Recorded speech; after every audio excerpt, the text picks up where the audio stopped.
Hello and welcome to the All Things Brentford podcast. Today is the Arsenal away match preview, which is taking place tomorrow on Saturday, the 9th of March.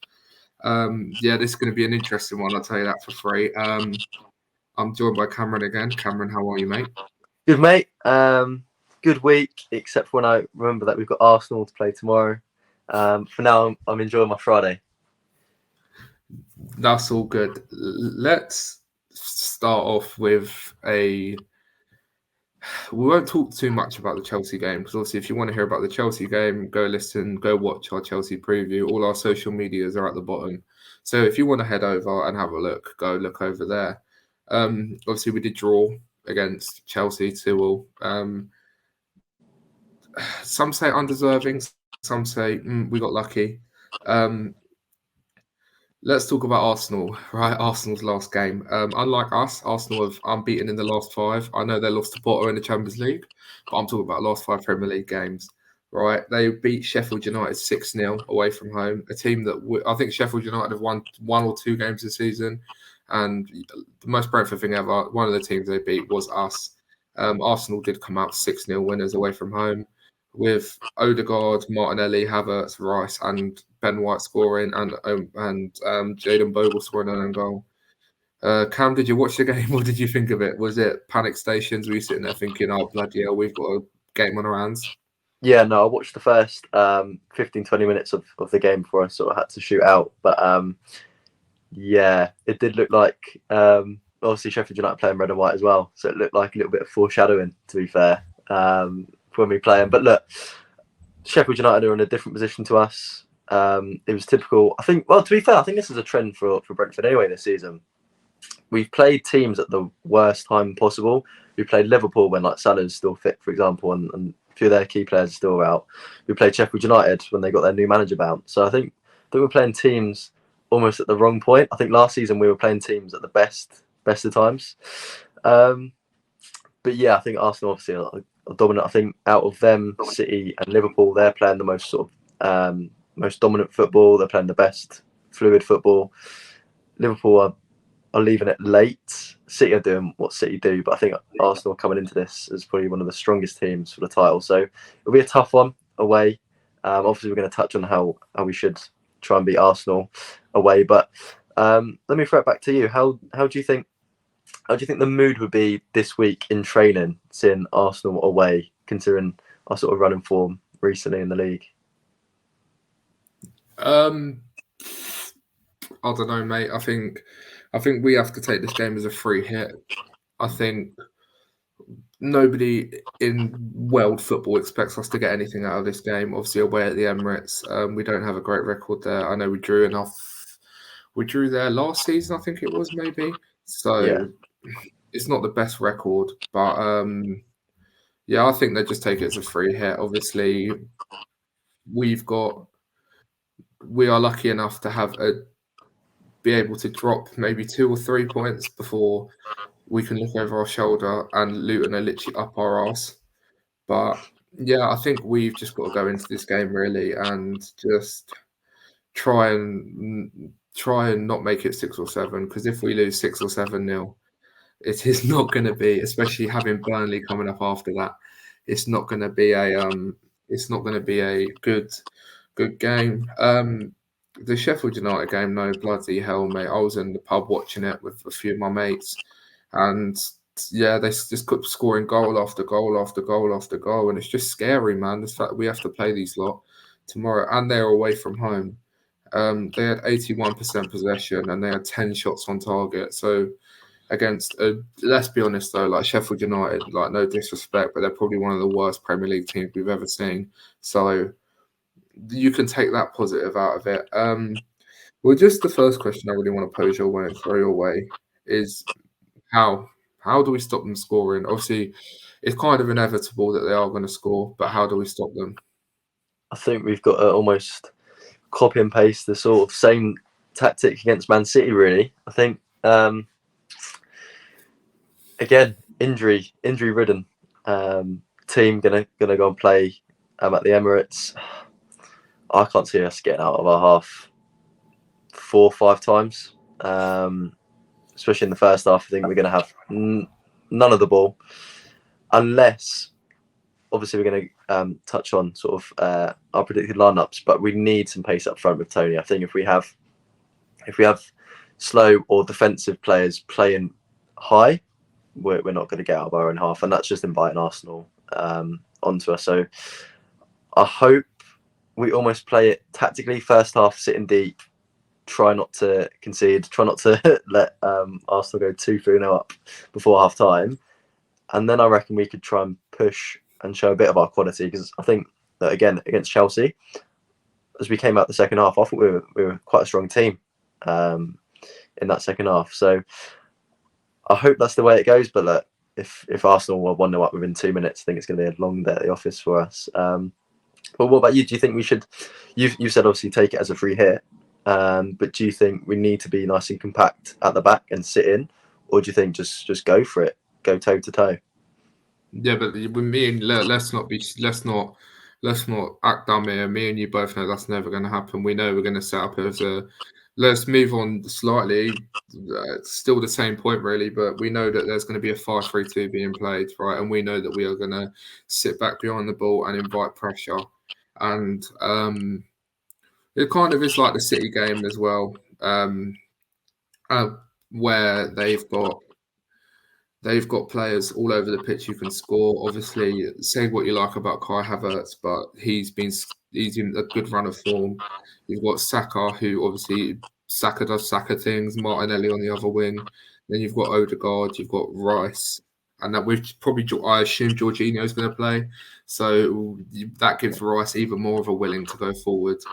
And mate, honestly, I don't want to be like pessimistic, but I think this could probably be a cricket score. Like we could see 6 or 7 go in here. Do you reckon? Yeah, I don't know about that. I think I have to disagree. I think yes, we are very weak defensively at the moment. But if you're comparing Sheffield United, look, they conceded 8 to Newcastle. They lost 5-0 a couple of weeks ago as well. I think they're the team that a cricket score will be sort of played against, or where you'll see that. I think we know how to nullify a team's threat for a longer period of time. I don't think we've ever seen Brentford, except for that Wolves game, we've never seen us capitulate 4-5-6-0. Even against sort of the best. Well, we played against Man City, the treble winning team. I agree with you. If we concede early, heads will go, because I think that's just Brentford at the moment this season. We do take ages to recover from conceding, which we can't do away at the Emirates. But I would disagree with your point. I don't think it will be a cricket score. Well, you obviously think different. But do you think that's because of how bad we are or how good they are? No, I just can't see us coming out the box firing. I don't think we can go toe to toe with Arsenal for 90 minutes. I reckon we've got about 20 minutes in us, and that's you're only as good as your last. Mate, it's not even funny. You're only as good as your last performance, right? And we got a point against a very mediocre Chelsea side, right? So they're not great. They are bang average. Yeah, right. Say what you want. Call them £1 billion bottle jobs. They are a bang average side. Yeah, and we got a point against them at home, right? Arsenal, on the other hand, they have star power everywhere, and it, like I'm saying, right? If the Chelsea game is any reflection, yeah, on how we're going to play in this game, then mate, we are screwed. We didn't even pose a threat in the first half, and like you saw in the Arsenal game, I don't know the exact stats or whatever, but I think Arsenal scored about 4 in the first 20 minutes. Imagine the Brentford playing against, and let's be honest, we've got injuries as well, right? And I hear that, yeah. And Arsenal, I don't think they've got many injuries at the moment, if have any. But let's talk about the lineups quickly, right? And who would we want to see? And if you want to see visuals of the lineups, head over to the Twitter later. There'll be posts on there. But we're going to play a back 3, right? It's going to happen, whether it should happen or not. I'm not really bothered, because I'm, you know what I mean? I'm beyond the point of ranting about a back 4 now. So it's going to be Flecken in goal, who, yeah, I think is fine. And it's going to be a back 3 of Collins, Zanka, and Aya. That's going to be the back 3, right? Mate, are you serious? Are you seriously telling me that that Martinelli is going to be running at Zanka, and they're not going to score at his 4.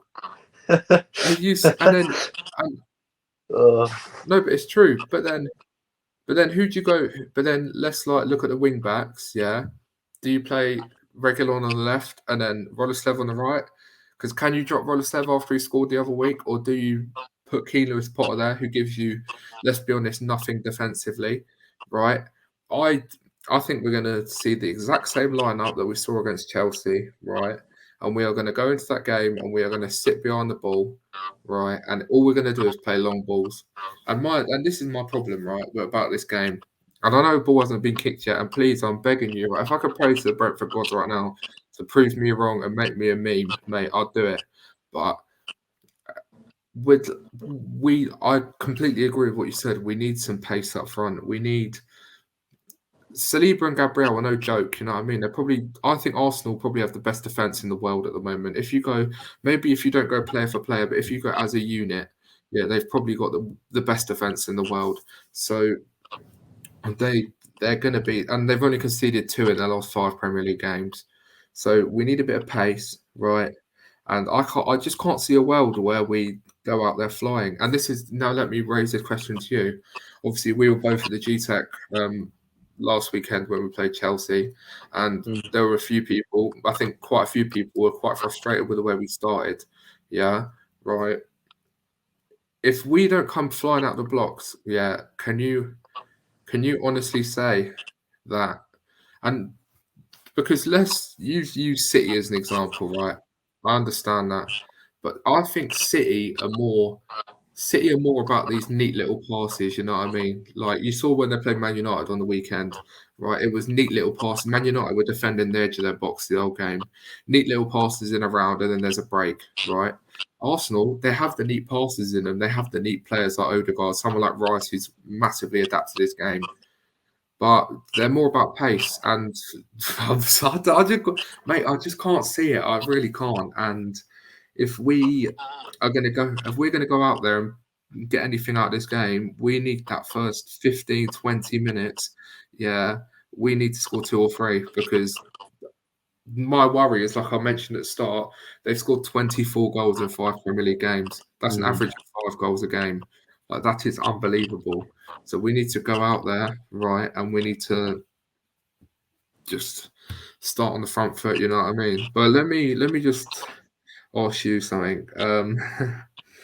Why, if you were Thomas Frank, right, and you're lining up for this game, right, and you're sitting there and you're seeing the players at Arsenal, I think how are you gonna cover the attacking line? How are you gonna make sure that Brentford are resilient as possible? I'd play the same team as we did against Chelsea, but I'd put Lewis Potter up front instead of Wissa to start off with. I think, as you almost hit the nail on the head, Arsenal have got pace as well as sort of intricate passing. However, I think pace hurts teams when obviously Arsenal then hit you on the counter-attack. As soon as you lose that ball with a misplaced pass in the middle, that's when Arsenal play out wide to Martinelli or Saka, then they start to hit you. Because we're not going to have much of the ball at all today, I think the ball boys will have more touch of the ball than Brentford on Saturday. That might prove to be in our favour a little bit. I think we're not going to be hot on the counter-attack because there's nothing to counter. And us playing a little long ball to Tone to hopefully bring it down for Wissa. More than likely, it will be Wissa, but hopefully Lewis Potter.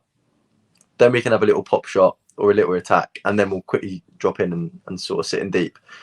If we've done that against a good Man City side, I feel we can do it away at Arsenal. And thankfully, we don't have to worry about a counter-attack because we won't have the ball in their half at all.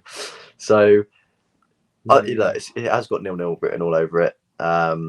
If we play our cards right.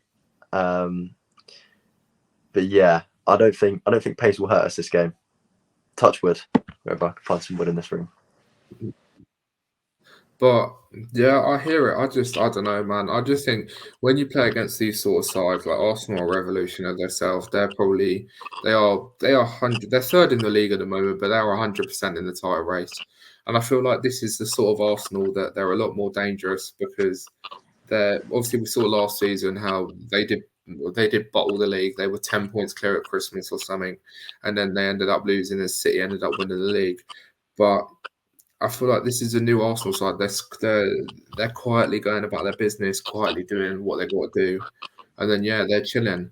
But right, let's talk about something that may be in Brentford's favour. Right, let's talk about set pieces.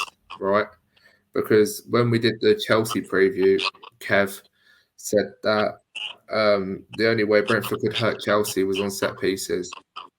Let me pose something to you. Should we be worried about set pieces? I don't know the exact stat, but Declan Rice takes Arsenal set pieces now, right? And it's been a common trait that Declan Rice ball into the box met by a Gabriel header at the back post.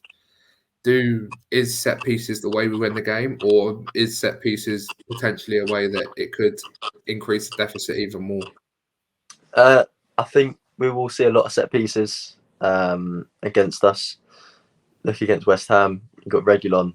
Hopefully, he doesn't lose his head playing away from home again and give away silly fouls. You have to hope we can defend well. I think that's what the prep will be for this week. Even though we've got a weaker backline, they're still tall, big, strong defenders. So I just hope. Obviously, Ivan Toney should hopefully start. He'll drop in as well to help us defend. That's not my worry. My worry is, again, those intricate little movements between the lines, and then a simple sort of tap in for Jesus, for example. That's where I can see Arsenal scoring, not necessarily from a corner or a set piece. But again, almost the same question. I'll just tailor it a little bit differently to you. Do you think set pieces is our way to get into the game? Do you reckon? Do you think we should play for those little fouls? Toney, hold up, wait for the little nudge in the back, go down, kill the momentum of the game. Do you think that's how we should play, or do you think that's how we will play? If I'm completely honest with you, maybe I'm doing us a bit of a disservice, right? I think the way we play this game is we don't play to our strengths, we play to Arsenal's weaknesses, right? Because Arsenal evidently have a lot more strengths than we do, right? I think the way we play the game is I don't think we go the long ball. I think we try hit the channels. We try get one-on-one with the fullback. We go one-on-one with the fullback, and we try and work something in there. This is why I'm not opposed to a 5 at the back in this sort of game. But then again, at the same time, right, if we do concede 1 or 2 early, I don't want Frank to just sit there and stay in a 5, right? Because ultimately we've already lost the game. I want to go out there and I want to play a 4 and I want to put them under pressure. Me personally, right, I think Wissa should start this game. I'm Lewis Potter's biggest fan, and I think most people know that now. But I think that Toney and Wissa offers you that bit more. What's the word? A bit more tenacity than Lewis Potter does. I think Wissa was very good against Chelsea. I think he was unlucky to be taken off. So I think I think the way we win this game, set pieces will help us because we do have height in our team. But then again, at the same time, I think getting one-on-one against the fullback and trying to nullify that will be perfect. Let's be honest, right? If you look at their team, right? If their weakness, if Jorginho plays, it's probably Jorginho, right? And then you look at the fullbacks, who is it? They play Zinchenko at left back, and then White at right back, or Kiwior at left back and White at right back. We can easily get in against them and get to the byline and put a ball in the box and then hope for the best. But yeah, it's going to be an interesting game. Obviously, this is me being very pessimistic, but let's talk about Raya potentially playing in this game. Obviously, I don't know the ins and outs, right? But I'm sure that Arsenal have now signed him permanently so he can play against us. Do you think it will be a farewell? Do you reckon it'll be a good day for Raya, or do you reckon Raya might have to turn around and look at his net a few times during the game? I wouldn't say a few times, but I don't know this sort of ins and outs. I don't think he was able to play. I don't know if they did sign him on a permanent. Let's say he is playing for us. To be fair, it doesn't really matter who you stick in goal. To be honest, I think will play out either way. Sorry, The I'm only wrong. thing, Let me just change that. I've just googled it. Right, Ramsdale will play the game. Okay, let's kind of change the question a little bit. Right, do you think that Ramsdale coming in? Right, he's obviously not played a game in a while. Right, do you think that Ramsdale in goal will benefit us compared to a Raya who's been playing Champions League, Premier League regularly? well, I think Ramsdale got bullied at the G-Tech the last time he played against us. He almost started crying, didn't he? If we can always tap into that, I hope our away support also taps into that. Get in his head a little bit. I think that's where the set piece is. I think, obviously, as a goalkeeper coach, I've seen it many times. You know when a goalkeeper's not confident on set pieces, they will not be brave. They will not try and anticipate the ball coming in. They won't try and be brave and compete in the air. Ramsdale hasn't played in a while. He won't be confident. Okay. Set pieces, if we can play off that, he's going to be deep on his line. I reckon that is the way we're going to score today. Score tomorrow. So yeah, I think Ramsdale being in is a positive. I think he'll be raw, not in form, not very confident. If we can have an early set piece, even if it's just a chance, that will unsettle Arsenal a little bit. Yes, we've got to do the defensive work good for a long period of time, but when we do have the chance on a set piece or a little break, I think we have to test Ramsdale. We can't do a classic sort of Frank Onyeka little toe poke straight into him, and just pray that he sort of fumbles one. Yeah. Well, it's going to be. There's two sides to that coin, right? You can look at it the way you've just said, that Ramsdale, he's going to be a bit cautious. And obviously, they ended up beating us in the game at the G-Tech, but he was very... Did they beat us or draw? I think they beat us. So I think they are very... He will be quite reserved, but then also you've got to remember he's out there to prove a point. He's out there to prove to Arteta, you dropped me for this numpty, right? And he's probably looking at Raya, yeah. And he's probably thinking, I want to work my way back into the squad. But let's talk about the strike partnership quickly. Yeah. The three potential candidates to play up front with Tony is Wissa, Lewis Potter, and Mapai. Are you convinced now that this isn't the sort of game for Mapai? Yeah, I think Chelsea almost proved that. I think if we were going to pray for a sub to come on, it wouldn't have been Mapai, it would have been Lewis Potter. I love Mapai. I love what he brings, not only to the team but to the fans. He is a one-up merchant. He will get in the player's head, but for a game against Arsenal, that won't bother him. I think it would have bothered them last season. I don't think their Arsenal's mentality was correct at all, which inevitably sort of cost them the league. This season, they do seem a different team, like mentality wise. So I think Wissa and Lewis Potter should be the only two strikers I see on that pitch tomorrow. But what about you? Do you think Mapai is that type of player to try and disrupt Arsenal a little bit, or do you think no?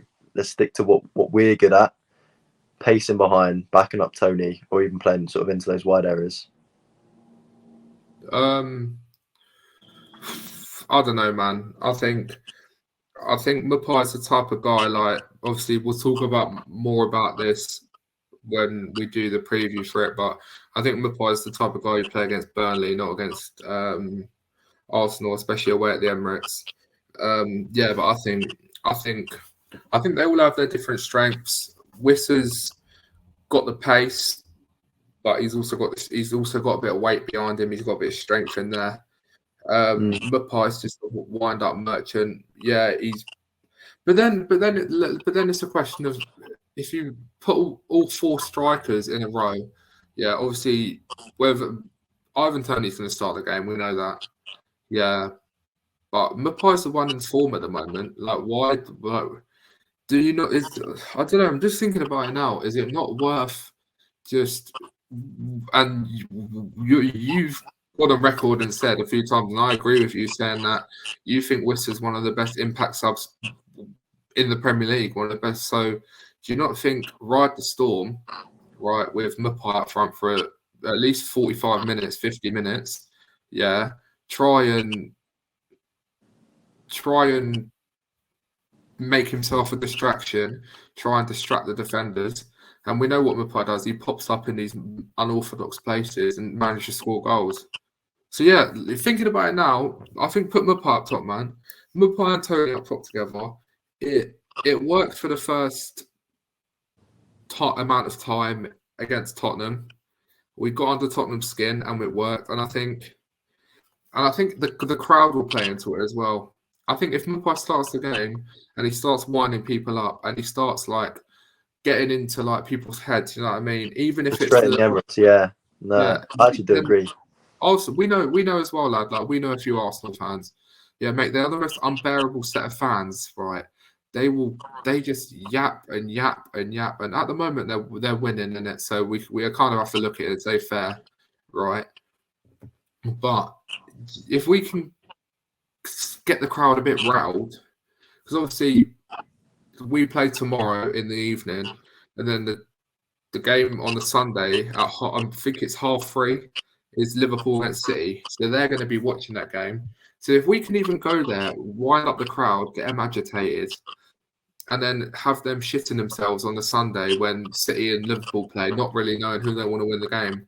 So yeah, I'm going to revoke my statement from before. Neil Mapai and Ivan Toney have to start this game, right? Right now, I know we've kind of touched on it already, but let's do this properly. Let's go through the lineups. So I'm guessing we're both in agreement. Flecken's going to start the game. Yep. Right. The three centre halves. Well, all right. Let's talk about the centre halves. Right. I think the two named on centre halves are Ayer and Collins. Correct. Yep. Right. All right. This is a question I'm going to pose to you now. Would you want to play Zanka at centre half or drop Norgard back and let Norgard play as a centre half? Zanka. I think Norgard offers you a bit more in that defensive mid role than playing centre back, because then I've just never, even when Yanalt played at the back, I've just always preferred them in the middle because that is where they naturally play. So if you've got a centre back in there, Zanka, I know you've gone on record multiple times, even shouted from the stands, of your what's the right word? Your dislike, of Zanka. Yes, he is getting on a bit. He isn't as quick, but neither is Collins. Neither is Ayer. But because we are going to be playing in deep, we're not going to be hit on the counter attack as much as we were against Chelsea, for example. And we do need his height and strength. And then we've got Norgard in front, and prevention is better than Prevention is better than cure. So Norgard can maybe snuff out that little free ball pass before Zanka or any of the other defenders get involved. So yeah, I think Norgard for me will be in my midfield. What about you? Are you Norgard in the back line? I'm Norgard at centre half, mate. That's really? A bit of me. I think it makes a lot of sense for a few reasons. I think it makes a lot of sense because if we're going to hit people on the counter attack or we're going to play the long ball like you've alluded to, you need a bit of composure at the back. And if Norgard plays in the middle of the three and he's got Collins and Ayer, he's got pace either side of him, right? And then he's the comfortable one where if the ball needs to go, the ball needs to go, right? Also think it makes a lot of sense because of his leadership qualities. I think he's got a lot of leadership qualities, and obviously he's the captain.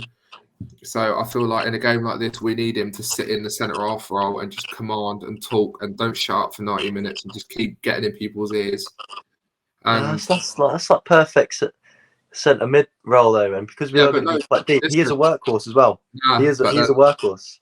I don't want him in that centre mid role playing at the back where he'll go and like step to a player on the ball and then he leaves a massive gap in behind. We'll get to midfield in a minute because I've got tactics for midfield. Right, let's talk. No, we'll talk about the wing backs first. Right, I'm assuming Reguilon on the left. Yeah. Roslev on the right. Yeah. Yeah. All right. Even though I would want Lewis Potter.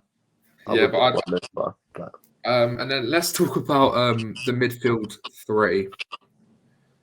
Okay, this is where I think my thoughts. Let me shine a bit of light on this, right? here we go. Janelt, yeah. Yeah. Jensen, Mhm. Onyeka, yeah. Right. You don't. We're not playing a six. We're playing 3 straight number 8s. Right. We don't need fucking 5 defenders and then have a defensive midfielder in front of them. We don't need that. Right. We're putting Jensen in the middle of the 3. Yeah. We put Yano on the left and Onyeka on the right. The reason I say this, right? Yano and Onyeka legs, running from minute 1 to minute 90. Legs. That's what they'll give you, right? And then Jensen can sit in the middle, right? We're not playing a 6, by the way. This is 3/8. Yeah. Jensen can sit in the middle. And like we said before, right? If we need an out ball, Jensen can play the out ball. And we know that Jensen doesn't have the legs that Janelt and Onyeka has. So we'll let them do the running. Yeah. And then we can revisit whether we want to change it in the second half. Yeah. So obviously you've alluded to the fact that you want Norgard to play midfield in the 6. So you want another fucking defender on the pitch, right? Who's going to partner in midfield? Which two are going to? I'm going to put Jensen on the bench for the first half. Jensen on the bench. I'm having Onyeka, Janelt, Norgard. Workhorses. Do not concede in the first half. Get in at 0-0. Then put on the pace. Then put on Lewis Potter. Then put on Wissa. Then put on Jensen.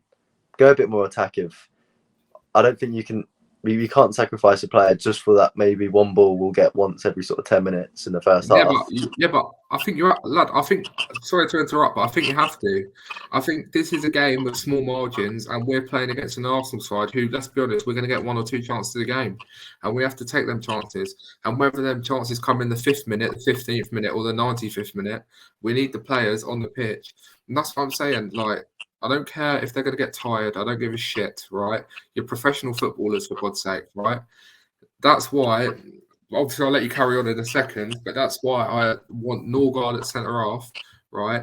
Because then if we do concede early, right, and it goes 1 or 2, yeah, early, then if we want to really go for the game, yeah, then we can move Norgard out the back and then go to a 4 at the back, right? And this is my point. I think Janelt and Onyeka, right? We know what Janelt's like. He's a Viking, mate. Well, I know he's not German, but you get like he doesn't care. He'll snap people. But Onyeka, yeah, sometimes he does look like Bambi on ice, right? And I think we can both admit that. But he will not stop running, and he's got that bit about him. Jensen's the more tidy player, and I understand what you're saying about let's not concede in the first half. Yeah, right. But do you not think that we can't? It's all fun and games doing that at Turf Moor, saying let's not concede in the first half. But this is Arsenal. We're gonna like. If you disagree with me, tell me you disagree. But I think we're only gonna get 1 or 2 chances in this game. Yeah, right? and I think they'll come in the second half. When if Thomas Frank follows up on my my tactical insight of the game, and stick on almost our more attacking, better players in the second half. I think first half you have to sit in. You have to sit in. I like your point. I think I'd go with your point if I was playing a game of FIFA for that out ball and that attack. We have to be realistic. Look, we're at the Emirates. If it was at the G-Tech, I think we would have to start Jensen. Be a bit more attacking just because otherwise you'll get the crowd on your back.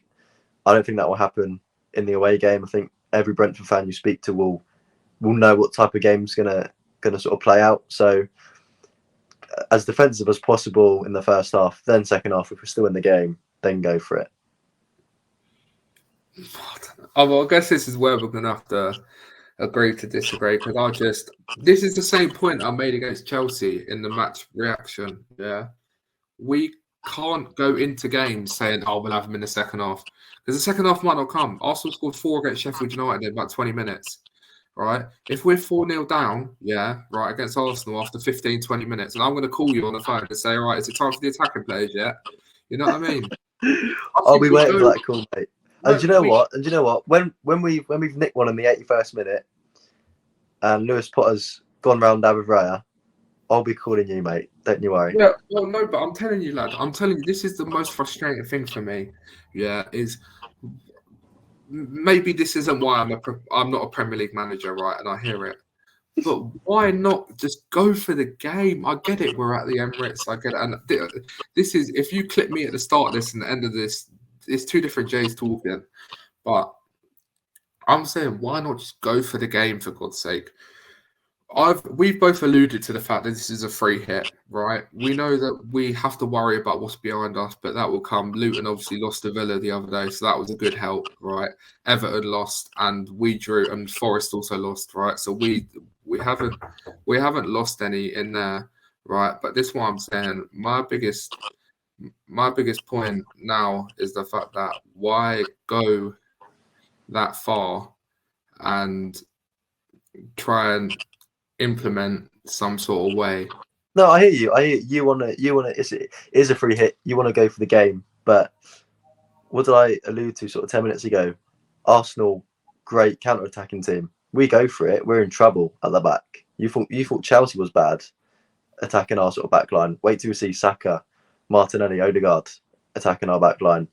We need to sit in.